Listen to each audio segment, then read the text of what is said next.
Good morning. Last class we have seen about the neuron and also types of neurons. Today we will discuss about the important topic cerebrum. This is cerebrum. So cerebrum ఏంది? It is made of two hemispheres. రెండు hemispheres ఉంటాయి. అవి కలిస్తే we call it as the cerebrum అన్నమాట. Divided in by deep vertical fissures. So cerebrum అనేది మనకి ఏమైంది? It is divided by a deep vertical fissure. Vertical fissure అంటే ఏంది? చీలిక. సో మొత్తం cerebrum ఏమైంది? మధ్యలో ఒక చీలిక వచ్చి రెండుగా డివైడ్ అవుతాయి. అవేంటివి? హెమిస్పియర్స్ అంటాం. రెండు హాఫ్ స్పియర్స్. సెరిబ్రంలో వెలుపలి భాగం పై భాగాన్ని ఏమంటాం మనము? సెరిబ్రల్ కార్టెక్స్ అంటాం. So we call it as cerebral cortex. ఏది? Superficial part. Whereas the deep పార్ట్ని ఏమంటాం మనం? సెరిబ్రల్ మెడుల్లా అంటాం. So we have two parts. One is the cortex, other is the medulla. So what is cerebrum? Actually it is the tubeless structure. అదొక గొట్టం వంటి నిర్మాణం. Tube లాంటిది ఎలా ఉంటుందంటే అది ట్యూబ్ లాంటి నిర్మాణం పొడవుగా ఉంటుంది. కానీ ఇక్కడ ఏమైంది? అది it is getting folded into many times. అది ఎన్నోసార్లుగా ఫోల్డ్ అయ్యి ముద్దలాగా ఏర్పడుతుంది. దట్ ఈస్ ద సెరిబ్రమ్ అన్నమాట. సెరిబ్రంలో ఉబ్బెత్తుగా ఉండే ప్రాంతాలను ఏమంటాం మనము? గైరస్ అంటాం. So you can see here we have bulging parts. ఉబ్బెత్తుగా ఉన్నాయి కదా, వీటిని ఏమంటాం మనము? ఉబ్బిగా ఉన్న వాటిని గైరస్ అంటాము. అదేవిధంగా ఏవైతే ఇట్లా ఫోల్డ్స్ ఉన్నాయి లోనుకున్నాయి కదా ఇట్లా డీప్గా, you can see depressed parts. ఇట్లా లైన్స్ లాగా ఉన్నాయి కదా, గీతల్లాగా, వీటిని ఏమంటాం మనము? సల్కస్ అంటాం. So we have two parts here. One is the bulging part gyrus, depressed parts sulcus. So we will see the lobes of cerebrum. ఏవేవి? Frontal lobe. ఫస్ట్ ఇది ఏంది? Frontal lobe. Second one this is పెరటల్ lobe. Third one temporal lobe. Fourth one occipital lobe. Okay. And last one limbic area. So totally we have 5 lobes. One is the frontal lobe, parietal lobe, temporal lobe, occipital lobe, and limbic area అంటే క్రింది వైపు ఉంటుంది అన్నమాట. we cannot see from the lateral view. అది కింద ఉంటుంది అన్నమాట, under లోపలికి. Now we'll see the fissures of cerebrum. So we can have some fissures here. చూడండి, ఇక్కడ ఒక ఫిషర్ ఉంది, ఇక్కడ ఒక ఫిషర్ ఉంది. We have a deep fissures అన్నమాట. These fissures what they do? They divide the cerebrum into different lobes అన్నమాట. First one ఏంది? సెంట్రల్ ఆర్ రొలాండిక్ ఫిషర్ అంటాం.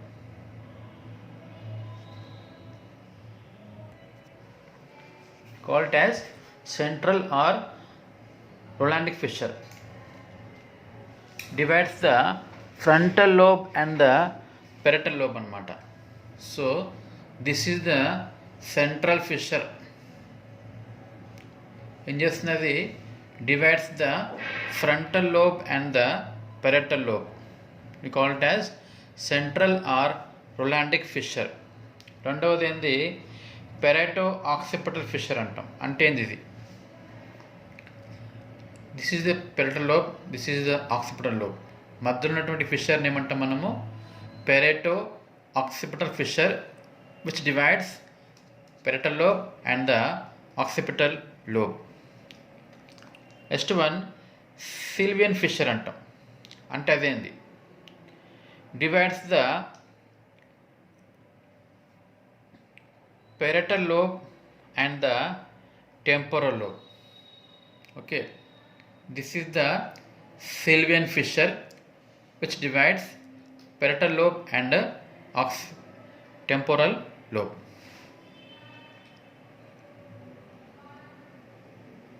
Next one callosomarginal fissure అంటాం.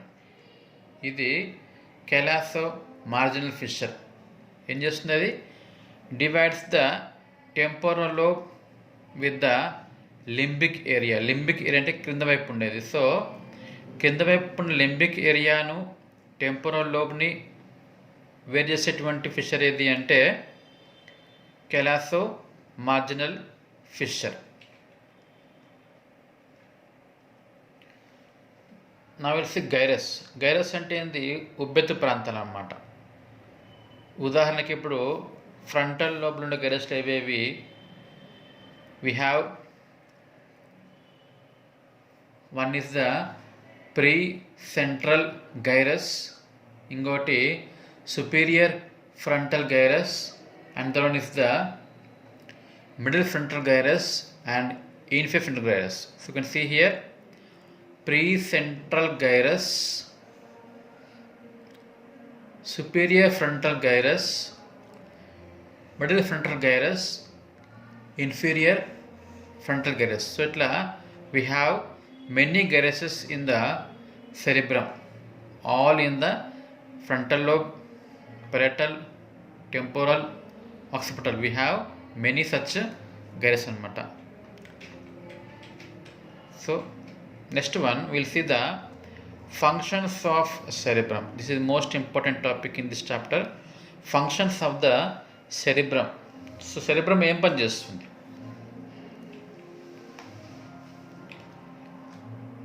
Modata we'll see the pre-central cortex. Okay, దీంట్లో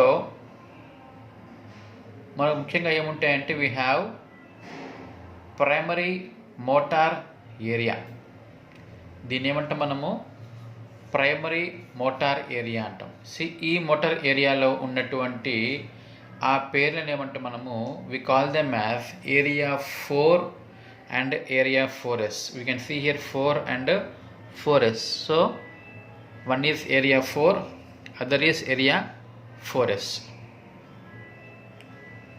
so ఏం చేసేవి? Area 4 ఏం చేస్తుంది? దాన్ని ఏమన్నా మనం మోటార్ ఏరియా అన్నాం. మోటార్ అంటే ఏంది? Movements. So basically this is the area which is responsible for the movements అనమాట. సో ఇక్కడ ఏరియా 4 ఏం చేస్తుంది అంటే ఫర్ ద కాంట్రాలాటరల్ మూమెంట్స్ అన్నాం. What is the meaning of contralateral? Contra అంటే opposite side. So contralateral movement అంటే ఏంది? Left side of cerebrum ఏం చేస్తుంది? ఎడమ side left side of area 4 ఏం చేస్తుంది? It causes movements in the other side of the body. ఏదది? Right side. So left side of area 4 ఏం చేస్తుంది? It will cause movement of right side of the body అన్నమాట. So ఇక్కడ opposite side ఏమంటాం మనము? Contralateral అంటాం. రెండవది area 4S. అదేం చేస్తుంది? It is called as suppressor area. Suppress అంటే ఏంది? అణచివేయుట. సో ఇది ఏమని చేస్తుంది అంటే it suppress and control of the movements of area 4S. So area 4 ఏదైతే మూమెంట్స్ చేస్తుందో ఆ మూమెంట్స్ని కంట్రోల్ చేయడం అంటే మితిమీరిపోకుండా ఆపడం, అట్ సేమ్ టైం వాటిని సప్రెస్ చేయడం కూడా చేస్తుంది. ఎవరు? Area 4S. సో ఈ మోటార్ ఏరియా అంటే ఇది ప్రైమరీ మోటార్ ఏరియాలో మనకు బేసికల్ ఉండేవి మూమెంట్స్ అనమాట. అది ఎవరు? ఏరియా 4. ఆ మూమెంట్స్ అనేవి మితిమీరకుండా వాటిని ఎగ్జాగరేట్ కాకుండా లిమిట్లో పెట్టేది ఎవరు అంటే area 4S. So we have area 4 and area 4S in the primary motor area. Okay. Next one in the premotor area antam. This is the premotor area. So premotor area lo ఉన్నటువంటి numbers ఏవేవి? 6A, 6B and 8 అన్నాం. So ఈ areas ఏం చేస్తే చూద్దాం. 6A ఏం చేస్తుంది? Programming of area 4 movements and skilled movements. ఇక్కడ ఏంటి అంటే ఏరియా 4 వల్ల మనకు వచ్చినటువంటి మూమెంట్స్ ఉంటాయి కదా. సో ఏరియా 4 వల్ల వచ్చినటువంటి మూమెంట్స్ని ఏం చేస్తుంది ఈ ఏరియా 6 ఏం చేస్తుంది, it is going to programme it. అంటే సపోజ్ ఒక 4 మూమెంట్స్ అనుకుందాం. సపోజ్ ఇప్పుడు ఏరియా 4 ఏం చేస్తుంది అంటే it is going to cause say 4 movements. ఆ మూమెంట్స్ పేర్లు ఏముండవచ్చు, it may be A, C, D, B అనుకుందాం పేరు ఎగ్జాంపుల్. సో ఆ మూమెంట్స్ని ప్రోగ్రామింగ్ చేయాలి. ఏడిసిబి మూమెంట్స్ ఉన్నాయి, వాటిని మనము ఒక సీక్వెన్స్లో తీసుకుపోవాలి. ఏబిసిడి చేయాలనుకుందాం. సో సపోజ్ ఏ మూమెంట్ ఉంది, డి మూమెంట్ ఉంది, సి మూమెంట్ ఉంది, బి మూమెంట్ ఉంది. సో ఈ మూమెంట్స్ని మనము ఒక సీక్వెన్స్ పద్ధతిలో ఒక క్రమసంఖ్యలు పెట్టాలని అనుకుంటాం మనం. సో దాన్ని ఎట్లా చేస్తాం మనము, ఏబిసిడి పెట్టేస్తాం. సో ఇట్లా మూమెంట్స్ ఏవైతే ముందుగా అనుకున్నట్టు అవుతున్నాయో ఆ మూమెంట్స్ని ప్రోగ్రామింగ్ చేయడం, అంటే ఏ మూమెంట్ తర్వాత ఏ మూమెంట్ రావాలి అనేది దాన్ని ఏమంటాం మనం, ప్రోగ్రామింగ్ అంటాం. అది చేసేది ఎవరు, ఏరియా 6A. ఇంకొకటి స్కిల్డ్ మూమెంట్స్ అన్నాం. మూమెంట్స్ ఎలానే ఉండవచ్చు. సో ఇక్కడ స్కిల్డ్ మూమెంట్స్ అంటే అర్థం ఏంది, స్కిల్డ్ మూమెంట్స్ అంటే the movements which are required for skill, ఏదైనా నైపుణ్యంతో కూడిన మూమెంట్స్ అన్నమాట. ఉదాహరణకి కుట్లు, అల్లికలు, paintings, music playing, type writing, ఇవన్నీ స్కిల్డ్ మూమెంట్స్ అనమాట. Next one 6B. అదేం చేస్తుంది, రిథమిక్ కాంప్లెక్స్ కోఆర్డినేటెడ్ మూమెంట్స్ అంటాం. అంటే ఏంది, రిథమిక్గా ఉండేది, క్రమంగా ఉన్నటువంటి complex. What is complex? Complex అంటే which is not single one, ఎక్కువ ఉంటే కాంప్లెక్స్ అంటాం కదా. మనకు రిథమిక్ కాంప్లెక్స్ కోఆర్డినేట్ మూమెంట్స్ అన్నాం. మూమెంట్స్ ఎటువంటివి అంటే దే షుడ్ బి కోఆర్డినేటింగ్. అంటే ఏంది, పరస్పరం సహకరించుకోవాలి. సో మూమెంట్స్ ఎలా ఉండాలి ఇక్కడ అంటే which are coordinated at same time which are complex, అంటే more than one, at same time rhythmic, క్రమం తప్పకుండా ఒక పద్ధతిలో పోవడం. సో అటువంటి మూమెంట్స్ చేసేది ఎవరు, 6B ఏరియా అన్నమాట. ఎగ్జాంపుల్ ఏంది, మజిల్స్ ఆఫ్ ఫేస్ కానివ్వండి, బక్కల్ క్యావిటీ కానివ్వండి, నోరు, లారెన్స్ కానివ్వండి, ఫారెన్స్ కానివ్వండి, ఇవన్నీ ఏంటివి ఏరియా 6B యొక్క ఫంక్షన్స్. Next one area 8. అదేం చేస్తుంది, conjugate movement of the eyeball అన్నాం. దాన్ని ఏమంటాం మనము, కాంజుగేట్ మూమెంట్ ఆఫ్ ఐబాల్ అంటే ఒక ఐబాల్ కనుక if we are seeing left side అనుకుందాం. Example we are watching a left side one, అప్పుడు ఆటోమేటిక్గా ఏమవుతుంది, ఎడమ కన్ను ఎటువైపు తిరిగిందో దాంతోపాటు కుడి కన్ను కూడా అదే విధంగా తిరుగుట.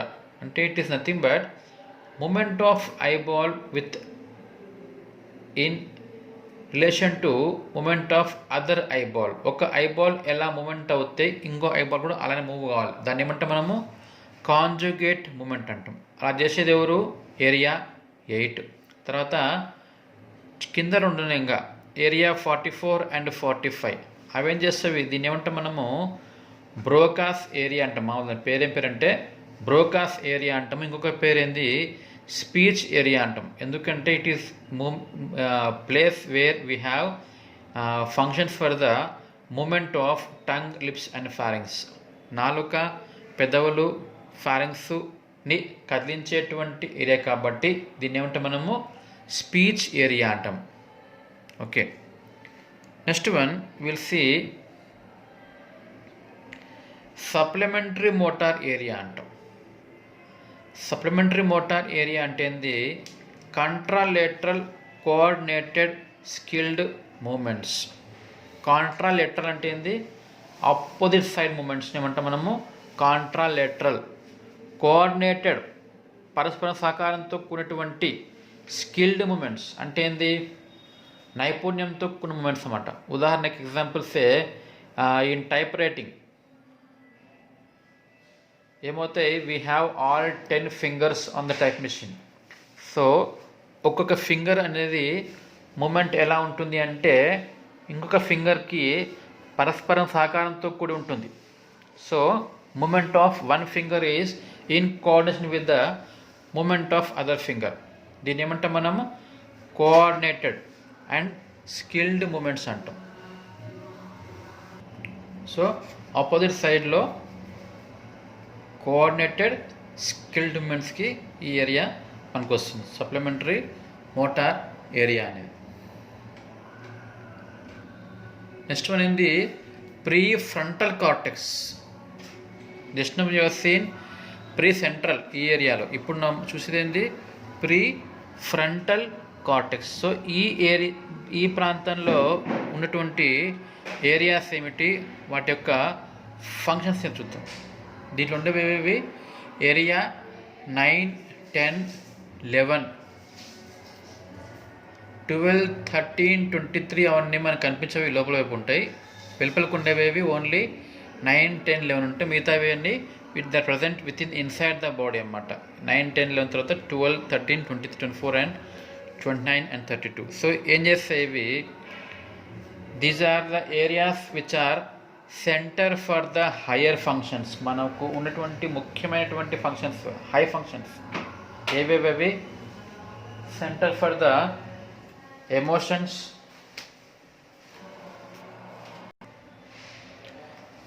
సో ఆ హై ఫంక్షన్స్ ఏముంటాయంటే emotions, learning, memory, social behaviour, short term memory.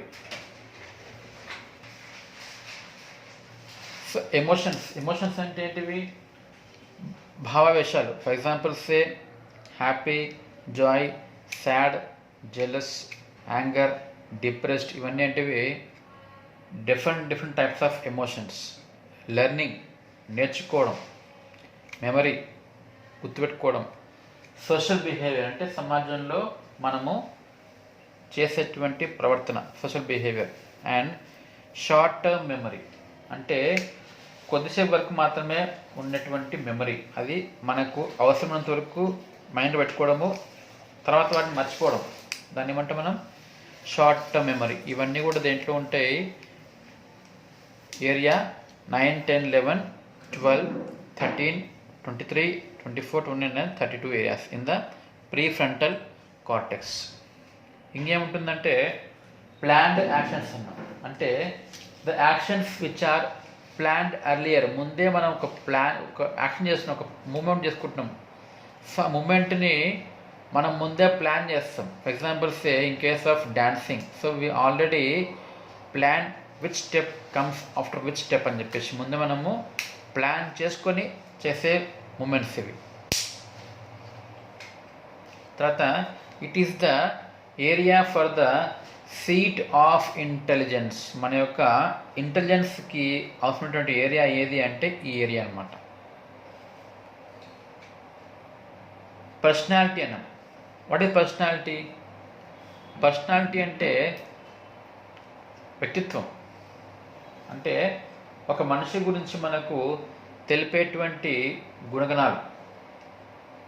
ఒక మనిషి నుంచి ఇంకొక మనిషిని మనము వేరు చేయాలి అంటే మనకు స్ఫురించేటువంటి వారి ప్రత్యేకమైన గుణాలను ఏమంటాం మనము పర్సనాలిటీ అంటాం, వ్యక్తిత్వం అంటమాట. కొంతమందిని ఏమంటాం మనము వెరీ స్ట్రాంగ్ పర్సనాలిటీ అంటాం, కొంతమంది వెరీ ఏమంటుంది అరోగెంట్ పర్సనాలిటీ అంటాము, యాంగర్ అంటాము, డిప్రెస్డ్ అంటాము, కూల్ పర్సనాలిటీ అంటాము. ఇట్లా మనకు వాళ్ళ యొక్క వైఖరిని మనకు తెలిపేటువంటి గుణాన్ని ఏమంటాం మనము పర్సనాలిటీ అంటాం. ఒకవేళ వీళ్ళకి ఫ్రంటల్ లోబ్కి ఏమైనా అయిందనుకుందాం, ఏమైంది సెరిబ్రంలో ఫ్రంటల్ లోబ్కి ఏదైనా సమస్య వస్తే వచ్చేటువంటి కండిషన్ ఏమంటాం మనము ఫ్రంటల్ లోబ్ సిండ్రోమ్ అంటాం. సో దీంట్లో ఉన్నటువంటి లక్షణాలు ఏముంటాయంటే ఎమోషనల్ ఇన్స్టెబిలిటీ. అంటే ఎమోషనల్లీ వాడికి స్టెబిలిటీ ఉండదు, స్థిరంగా ఒక విషయం మీద ఒక దాని మీద స్థిరంగా ఉండడు వాడు. సడన్గా కోపం తెచ్చుకోవచ్చు, సడన్గా హ్యాపీ ఫీల్ కావచ్చు, ఒక instability. The lack of concentration, దేని మీద కూడా కాన్సన్ట్రేషన్ సరిగ్గా ఉండదు. At same time lack of the initiation అన్నాం. ఇనిషియేషన్ అంటే ఏంది?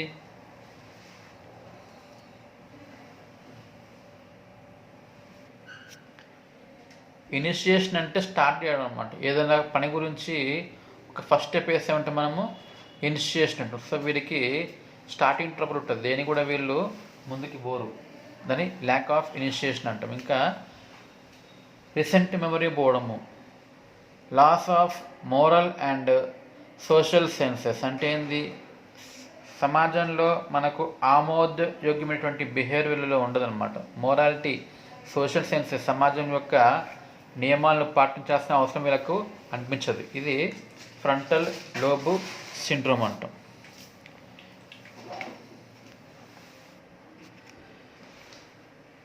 Coming to the parietal lobe, we have area called as sympathetic area 1.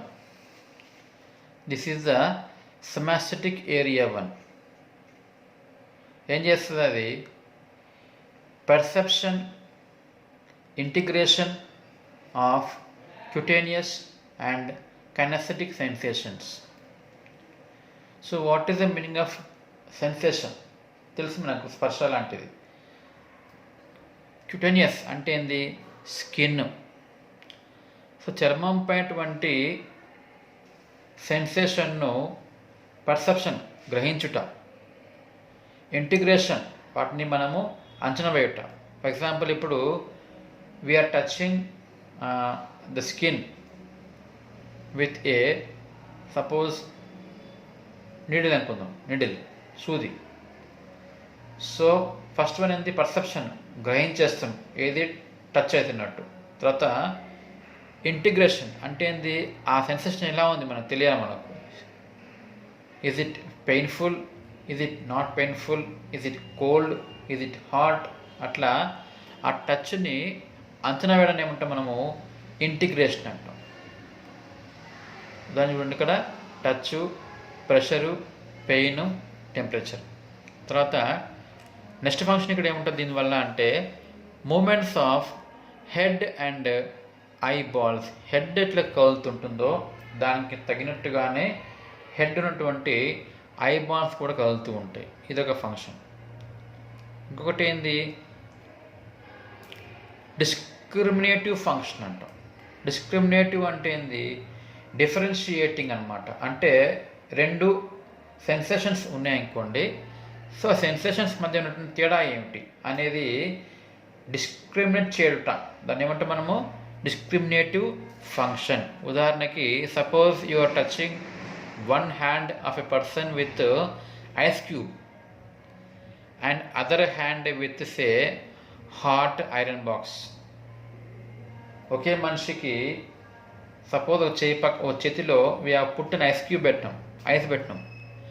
At same time ఇంకొక హ్యాండ్కి ఏం చేసినా మనము ఐరన్ బాక్స్ పెట్టినాం అనుకున్నాం, ఒకటి చల్లది ఒకటి వేడి. సో వాడికి ఏమవుతుందంటే, he is not only able to feel touch, వాడికి తాకడం ఒక్కటే కాదు, దాంతోపాటు ఒక సెన్సేషన్కి ఇంకో సెన్సేషన్కి మధ్య తేడా మనం గుర్తిస్తున్నమాట. ఏమని, ఎడం పక్క చల్లగా ఉంటే కుడి పక్క వేడిగా ఉంది, ఎడం పక్క తేలిగ్గా ఉంటే కుడి పక్క బరువుగా ఉంది. ఇట్లా రెండు సెన్సేషన్స్ మధ్య డిఫరెన్స్ని, దాన్ని ఏమంటే మనము డిస్క్రిమినేటివ్ ఫంక్షన్ అంటాం, దాన్ని గుర్తించడం. ఇంకా స్పేషియల్ రికగ్నిషన్. స్పేషియల్ రికగ్నిషన్ అంటే అర్థమైంది, ఏ ప్లేస్లో ఉందో గుర్తించడం. Intensity and similarities and differences. So ఎంత తీవ్రంగా ఉన్నాయి ఆ సెన్సేషన్స్, ఎంత తీవ్రతతో పాటు ఎంత డిఫరెంట్గా ఉన్నాయి, ఎంత సిమిలారిటీస్ ఉన్నాయో గుర్తిస్తుంది అన్నమాట. తర్వాత సిమాస్థెటిక్ ఏరియా 2 అండ్ సిమాస్థెటిక్ ఏరియా 3 అన్నాం. దాంట్లో ఉండేటువంటి భాగాలు ఏవేవి అంటే, ఏరియా 2లో ఇది ఏరియా 2, ఇది ఏరియా 3. దీంట్లో మొత్తం 5 and 7. సో ఇవన్నీ ఏంటివి, సేమ్ ఫంక్షన్స్ ఉంటాయి అన్నమాట, జస్ట్ లైక్ సిమాస్థెటిక్ ఏరియా 1లో ఉన్నట్టు. Next lobe, that is temporal lobe. ఇది టెంపోరల్ లోబ్. సో టెంపోరల్ లోబ్లో ఏమో చూద్దాం. మనకు టెంపోరల్ లోబ్లో we have a area called as primary auditory area అంట. ఆడిటరీ అర్థం ఏంది, ఆడియో అంటే వినుట. సో ప్రైమరీలీ ఇక్కడ మనకు వినికిడి కొరకు ఉన్నటువంటి ఏరియా కాబట్టి ఏమంటే మనం ప్రైమరీ ఆడిటరీ ఏరియా అంటాం. దాంట్లో ఏవేవి ఉంటాయి, area 41, area 42 and area W అర్థమైంది వెర్నిక్స్ ఏరియా అంటాం. ఏం చేస్తాయి ఇవి ఏరియాలు అంటే perception of auditory impulses, pitch, intensity and source of sound. So వినికిడికి సంబంధించింది కాబట్టి ఇక్కడ శబ్దాన్ని అది గ్రహించడము, దాని పిచ్ ఎంత పెద్దగా ఉంది, ఇంటెన్సిటీ ఎంత తీవ్రంగా ఉంది, అండ్ సోర్స్ ఆఫ్ సౌండ్ అంటే ఆ సౌండ్ ఎలా వస్తుంది, ఎవరెవరు వస్తుంది. మనం సపోజ్ ఫోన్ చేస్తున్నాం, అటుపక్క ఎవరైనా ఫోన్ ఎత్తిననుకుందాం. సో సపోజ్ ఆ మనిషి ఎత్తేవాడు కాకుండా పొరపాటున ఎత్తేవాడు వేరే అనుకున్నాం. మీరు ఎప్పుడేం చేస్తారు, మీరు గుర్తుపడతారు అన్నమాట, ఏమని ఈ ఫోన్ కూడా ఎత్తింది వాడు కాదు వేరే అని చెప్పేసి. దీని ఏమంటే మనము సోర్స్ ఆఫ్ సౌండ్. సో మనం విన సౌండ్ అనేది సోర్స్ ఎవరు, అది మనిషి, జంతువా, మెషినా ఏది తెలియదు మనకి. సో ఎవరి వల్ల వస్తుందో సౌండ్, దాన్ని ఏమంటే మనం సోర్స్ ఆఫ్ సౌండ్ని కూడా గుర్తించుట. నెక్స్ట్ వన్ ఏంది ఆడిటో సైకిక్ ఏరియా అంటాం. ఇదేం చేస్తుంది, this is the auditopsychic area. It is responsible for what, interpretation of auditory sensations. ఇక్కడ మనకు ఏదైనా సౌండ్ వినిపిస్తే కనుక దాన్ని ఇంటర్ప్రిట్ చేయడం, చిన్నగా వస్తుందా, పెద్దగా వస్తుందా, క్లారిటీగా ఉందా, బొంగురుగా ఉందా, నత్తి వస్తుందా, అట్లా వాటిని గుర్తించడాన్ని చేసేది ఎవరు అంటే 22 ఏరియా. దాన్ని ఏమంటే మనము ఆడిటో సైకిక్ ఏరియా అంటాం. నెక్స్ట్ వన్ ఏంది ఏరియా ఆఫ్ ఈక్వలిబ్రియం అంటాం. ఏంటది అంటే ఈక్వలిబ్రియం, బ్యాలెన్స్, మనిషి పడిపోకుండా స్థిరంగా ఉండడానికి కావాల్సినటువంటి బ్యాలెన్స్ని ఏమంటాం మనము ఈక్వలిబ్రియం అంటాం. సో అటువంటి ఈక్వలిబ్రియంని మెయింటైన్ చేసేది ఏరియాని ఏమంటాం మనము ఏరియా ఫర్ ఈక్వలిబ్రియం అంటాం. నెక్స్ట్ లోబ్ ఏంది ఆక్సిపిటల్ లోబ్, వెనుక ఉంటుంది. This is the occipital lobe, 17 number, 18 number, 19 number. So this lobe is divided into 3 areas. First one ఏంది ప్రైమరీ విజువల్ ఏరియా. దాంట్లో ఏరియా పేరు ఏం పేరు 17. ఎందుకోసం ఇది పర్సెప్షన్ ఆఫ్ విజువల్ ఇంపల్సెస్, మనం చూసిన దాన్ని ఏమైనా గ్రహించడం, దాన్ని ఏమంటాం మనము పర్సెప్షన్ ఆఫ్ విజువల్ ఇంపల్సెస్. అది ఏరియా 17 చేస్తుంది. రెండవది ఏంది విజువల్ అసోసియేషన్ ఏరియా అంటే ఏంది interpretation of visual impulses. So అంతకుముందు 17 నెంబర్ ఏరియా వలన మనము ఏ ఇంపల్షన్ అయితే మనం పర్సీవ్ చేసినామో, మనం చూసినామో, గ్రహించినామో, దాన్ని ఇంటర్ప్రిట్ చేయడం, ఎలా ఉంది, అది తెల్లగా ఉందా, నల్లగా ఉందా, పెద్దగా ఉందా, చిన్నగా ఉందా, బ్రైట్గా ఉందా, డల్గా ఉందా, దాన్ని మనం అట్లా చూసిన దాన్ని ఇంటర్ప్రిట్ చేయడం అనేది చేసేది ఎవరు అంటే విజువల్ అసోసియేషన్ ఏరియా అంటాం. నెక్స్ట్ వన్ ఏంది 19, దాని పేరేం పేరు ఆక్సిపిటల్ ఐ ఫీల్డ్ అంటాం. అదేం చేస్తుంది మూమెంట్స్ ఆఫ్ ది ఐస్, కంటి యొక్క మూమెంట్స్కి పనికొచ్చే area. So what is the area which is responsible for the movements of eye అంటే ఏరియా నెంబర్ 19. దాని పేరేం పేరు ఆక్సిపిటల్ ఐ ఫీల్డ్ అంటాం. ఓకే, ఇవన్నీ ఏంటివి areas of the cerebrum and their functions.